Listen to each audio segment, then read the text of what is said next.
if they say they're going to come back and shoot you, getting back to them coming back, like, at the minute, you're like, whatever, get the fuck out of here, you're not going to do shit. And then, like, an hour later, you're like, fuck, what if they come back? You know? Oh, yeah, dude. Oh, yeah. Dude. I can't tell you how many times, dude. They'd be like, oh, yeah, dude, you get back. You off at 2, huh? I'll be back at 2. I'll be waiting for you. And so, of course, once you're dealing with that rule, then there's only one option. I'll be here, dude. I'll be here at 2. 2:10, I get off. I got something for you and all your friends. So at first in Oakland, when I first started doing door, I didn't carry anything. I didn't carry a knife. I didn't carry anything, right? And then I heard about the situation that happened in Radio Bar where they hogtied one of the bartenders and hogtied him downstairs and stuff. You know what I'm saying? It was two like, of them. And then it was the bartender and the cleaning guy. They fucking yeah, the bartender hogtied them together. Yeah.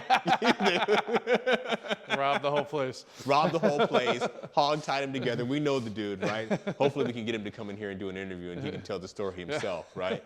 But when that happened, I was like, maybe it would be good to keep like a last-ditch blade on you, because like if they hog-tie you, who knows what they could do to you at that point, right? So, you know, then I started carrying an edge weapon. But at first I didn't really trust an edge weapon because I was like, it's too easy, right? I had been training edge weapons since '93 at my school anyway, so like I was like, well, I can just rely on my tie. Then when I realized the situations could become more dire, I started carrying an edge weapon. Then, depending upon the bars that I worked at, with owner permission, you can carry a firearm inside the bar in California with the owner's permission. And after dealing with some of these grimy people at the bar, immediately I was like, do I have your permission to carry on the job?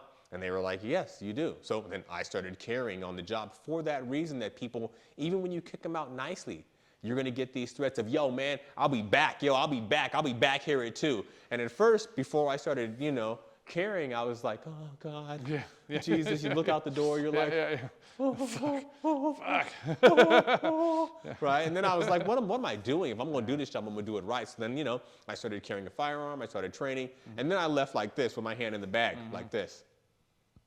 And really, it was the necessity of the situation in which decided the reason I was going to start carrying on the job. Here, everybody's carrying. The dudes come into the bar, they all carry. We're not wanting anybody. We don't search anybody. They're carrying in the bar. They're going to threaten you. If you want to do door in this kind of climate, like I don't understand people if they're not having something.